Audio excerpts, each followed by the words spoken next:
এরকম মই দিয়ে উঠছি, তো উঠতে গিয়ে দেখছি প্রচন্ড মানে মইটাও গরম হয়ে গেছে। কিছুক্ষণ মাত্র এনে রেখেছি, যে মইটা তো পা দেওয়া যাচ্ছে না, সে এতটাই গরম হয়ে গেছে মইটাও।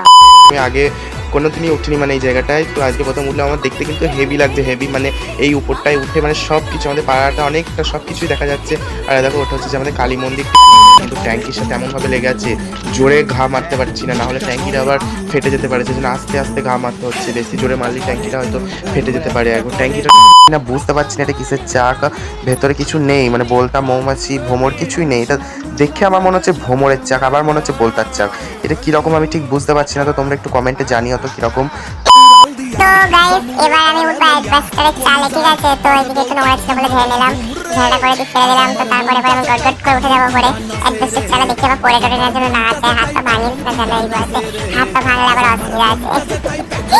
তো উঠে গেছে অলরেডি, তো এবার আমি ঝাড়াটা দিতে বলছি মাকে। তো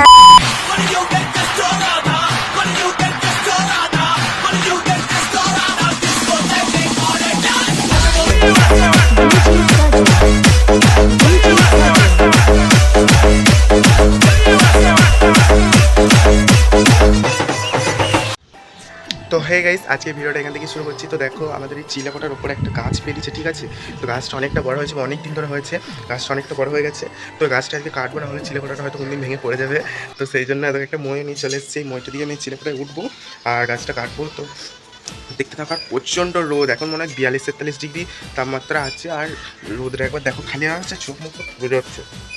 আমি তো এমনিতেই কালো, তারপর আবার কালো হয়ে যাবো আরও এত রোদে। কীরকম রোদ দেখো, কীরকম রোদ, রোদে একবার ফেটে যাচ্ছে মাথা। তো ভিডিওটা দেখতে থাকো। তো আমি মইটা দিয়ে উঠবো, একটু তুমি মাকে রেখে নিচ্ছি ক্যামেরাটা ধরার জন্য, কারণ আমি তো ক্যামেরা ধরতে পারবো না, মরির তো আসলে একটু ক্যামেরা ধরার জন্য একজনকে রেখে নিচ্ছি। তো এইদিকে আবার মাও চলে এসছে।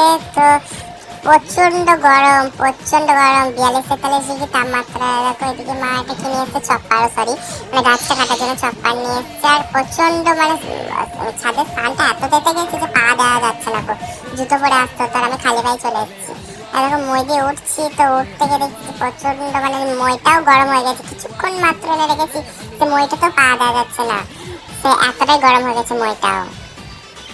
তো গাইস দেখো আমি চিলেকোঠায় উঠে পড়েছি, তো এত রোদ। আর দেখো তোমাকে একবার পিছনে ক্যামেরায় তোমাদেরকে একবার মানে ভিউটা দেখিয়ে দিচ্ছি, দেখো তো গাইস কীরকম লাগছে বলো। আমি ফার্স্ট টাইম উঠলাম এখানে, কারণ আমি আগে কোনো দিনই উঠিনি মানে এই জায়গাটায়। তো আজকে প্রথম উঠলাম, আমার দেখতে কিন্তু হেভি লাগছে, হেভি মানে এই উপরটায় উঠে মানে সব কিছু আমাদের পাড়াটা অনেকটা সব কিছুই দেখা যাচ্ছে। আর দেখো ওটা হচ্ছে যে আমাদের কালী মন্দির, ঠিক আছে? আর এটা হচ্ছে যে আমাদের পচা পুকুর, মানে পুকুরটা এতটাই নোংরা, এতটাই বাজে নাম হয়ে গেছে পচা পুকুর, ঠিক আছে? আর দেখো এইখানে একটা গাছ হচ্ছে, গাছটাই পরিষ্কার করবো। তো আমি মাকে এদিকে আমার চপ্পারটা দিয়ে দিতে বললাম। এটাকে চপ্পার বলে তোমাদের ভাষায়, মানে সব আলাদা আলাদা ভাষা, তো তোমাদের ভাষায় কী বলে একটু বলো। আমাদের ভাষায় এটাকে চপ্পারই বলে। আর এই গাছটাই কাটো, গাছটাও এত রোদে দেখো শুকিয়ে গেছে। এটা আরও ইয়ে ছিল মানে চকচকে মানে ইয়ে ছিল গাছটা, বাট এখন শুকিয়ে গেছে। তো দেখো গাছটা কাটছি, কিন্তু ট্যাঙ্কির সাথে এমনভাবে লেগে আছে জোরে ঘা মারতে পারছি না, নাহলে ট্যাঙ্কিটা আবার ফেটে যেতে পারে, সেই জন্য আস্তে আস্তে ঘা মারতে হচ্ছে। বেশি জোরে মারলেই ট্যাঙ্কিটা হয়তো ফেটে যেতে পারে, একবার ট্যাঙ্কিটার গায়ে হয়ে গেছে। আস্তে আস্তে টুকটুক করে ঘা মেরে আমি ওটাকে কাটলাম কি। আর যে ট্যাঙ্কির শিখর মানে এটা ইয়েটা মানে গাছের শিকড়টা একবার ট্যাঙ্কির যে ইঁটটা আছে দেখো, এই ইঁটটার তলায় পৌঁছে গেছে। তো এই দেখো গাইস গাছটা কিরকম ভাবে বেরিয়েছে ইটের তলায়। আর এই এত বড় মানে ইয়ে ট্যাঙ্কিটা নিচে থেকে আমি এটা সরাতে পারছি না, নড়াতে পারছি না। আর এটা আবার বেরোলে আবার কাটতে হবে, পরে একদিন না হয় ট্যাঙ্কিটা খালি করে ইয়ে করতে হবে, ট্যাঙ্কিটা খালি করে ট্যাঙ্কিটাকে সরিয়ে তারপরে এটা তুলতে হবে। ফুল ভর্তি জল আছে কিনা, একটু ট্যাঙ্কিটা খুলে দেখি কি অবস্থা। গাইস ট্যাঙ্কিটা কি অবস্থা, ট্যাঙ্কিটা এদিকে পাখিতে পায়খানা করে এই জন্যই গাছগুলো হয়, পায়খানা মায়খানা করে। ও মা কেন, হ্যাঁ ঝেঁটা আছে মা, হ্যাঁ। তো গাইস আমার এই উপরে চিলেকোঠার ওপরে গাছ টাছ কাটে ওই জায়গাটার কাজটা আমার কমপ্লিট হয়ে গেছে। তো ঝেঁটাটা থাকলে একটু ঝাড় দেওয়া হতো, তো ঝেঁটাটা পাওয়া গেল না। তো এবার আমি নেমে পড়লাম। তো প্রচণ্ড তেতে গেছে পাটা দিয়ে, মনে হচ্ছে পায়ে আমার ফোসকা পড়ে গেল, প্রচণ্ড তেতে গেছে প্রচণ্ড। তো তো গাইস তোমাদের আরেকটা জিনিস দেখাচ্ছি, দেখো ইন্টারেস্টিং জিনিস, সেটা হচ্ছে যে আমাদের এখানে একটা ভোমরের চাক করেছে। ভোমরের না মৌমাছি না বলতে ঠিক না, মৌমাছি তো এরকম চাক করে না আমি জানি, হয় বলতা না হয় ভোমর। তোমাদের চাকটা একটু দেখাচ্ছি, দেখে আমাকে কমেন্ট করে বলবে ঠিক আছে ওটা কিসের চাক। তো দাঁড়ান দেখাচ্ছি। তো দেখো এই চাকটাই করেছে, দেখো এটা যে আমাদের এই সিক ফিক আছে, সিকের মধ্যে এটা করেছে। আমি না বুঝতে পারছি না এটা কিসের চাক, ভেতরে কিছু নেই, মানে বলতা মৌমাছি ভোমর কিছুই নেই। এটা দেখে আমার মনে হচ্ছে ভোমরের চাক, আবার মনে হচ্ছে বলতার চাক। এটা কীরকম আমি ঠিক বুঝতে পারছি না, তো তোমরা একটু কমেন্টে জানিও তো কীরকম।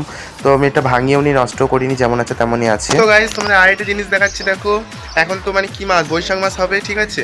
তো আমাদের দেখো একটা কুল গাছ আছে, দেখো তোমাদের দেখাচ্ছি। তো দেখো গাইস আমাদের এই কুল গাছটা অনেক ডালপালা ছিল, সব কেটে দিয়েছে, শুধু ডগার দিকে ডালটা আছে। এই ডগার দিকে ডালটায় দেখছি যে মুকুল চলে এসছে, মানে মুকুল বলতে মানে ফুল চলে এসছে। তো বুঝতে পারছি না কী করে, কারণ এটা মাঘ মাস নয়, এটা বৈশাখ মাস, কী করে যে ফুললো জানি না। আর এইদিকে দেখো গাইস, এইদিকে অ্যাডভেস্টের চালটা প্রচণ্ড নোংরা আছে, এটা একটু পরিষ্কার করতে হবে। আমাদের উপরের এই কাজটা কমপ্লিট হয়ে গেল, তো এবার আমরা নিচে বললাম ওখানটা একটুখানি পরিষ্কার করে নেবো। আর এই মইটা যাদের মই তাদের দিয়ে আসবো, কারণ আমাদের মইটাই নেই, এটা হচ্ছে আমাদের মামাদের মই, তো মইটা আমি দিয়ে আসবো বাড়িতে, তারপর এবার ওইটা পরিষ্কার করবো। তো তারপর আমার কাজ শেষ, আজকে চান টান করবো ঠিক আছে। তো এইরকম কুল গাছ কাদের আছে আমাকে একটু বলো তো, কারণ দেখো এই কিছুদিন আগে মানে ফুল ধরলো, আবার কেটে দিল গাছটা, আবার সবটা কেটে দিয়েছিল, কিন্তু এই ডালটা কাটেনি, এই ডালটা দেখছি যেমন ফুল চলে এসছে। তো গাইস এবারে দেখো ঝাঁটানি চলে এসছে আমাদের এইটা পরিষ্কার করবো বলে। তো এবারে পুরো ঝাঁটানি চলে এসছে, দেখো আমাদের পিছনে চলে এসেছি, এই অ্যাডভেঞ্চারের চালটাই উঠবো এবার। এইদিকে দেখো আবার পাইপের এই পাইপটা খুলে গেছে, এটা আমার মা লাগিয়ে দিচ্ছে ঠিক করে। পাইপটা কী করে খুলে গেছে কে জানে, হঠাৎ জানি না ঠিক কী করে খুলে গেছে। তো গাইস এবার আমি উঠবো অ্যাডভেস্টারের চালে ঠিক আছে। তো এদিকে একটু নোংরা ছিল বলে ঝেড়ে নিলাম, ঝেড়াটা করে দিয়ে ফেলে দিলাম। তো তারপরে এবার আমি গট করে উঠে যাবো পরে অ্যাডভেস্টার চালে, দেখি আবার পরে টোরে নেওয়ার জন্য না আছে, হাত পা ভাঙিস না জানা, এই বয়সে হাত পা ভাঙলে আবার অসুবিধা আছে। তো উঠে গেছে অলরেডি, তো এবার আমি ঝাড়াটা দিতে বলছি মাকে। তো মা এবার আমাকে ঝাড়াটা দেবে, কারণ ঝাড়টা দিতে হবে, তো আমি ঝাড়াটা না নিয়ে উঠে পড়েছি। তো ঝাড়া নিলাম, এবার ঝাড়টা দিয়ে দেবো ভালো করে। তো তোমরা দেখে নেবো ভিউটা। তো গাইস এবারে অ্যাডভেস্টারের চালটা একটু পরিষ্কার করবো ঝাড় দিয়ে, প্রচুর নোংরা আছে, কারণ কুল গাছটা যখন ছিল তখন প্রচুর পাতা পড়েছে। তো এইটা একটু পরিষ্কার করবো তাহলেই হবে। তো দাঁড়া তোমাকে অ্যাডভেস্টারের চালটা একটু দেখাই ভালো করে, খুব নোংরা আছে চালটা, কারণ এবার পুজো আসছে আমাদের আবার, তো একটু ভালো করে পরিষ্কার না করলে হবে না, সেই জন্য একটু পরিষ্কার করে দিচ্ছি। তো আমি পরিষ্কার করতে করতে তো আর ভিডিও করতে পারছি না, তো সেই জন্য আমি ফোনটা মাকে দিচ্ছি, মা ক্যামেরা করে দিচ্ছি।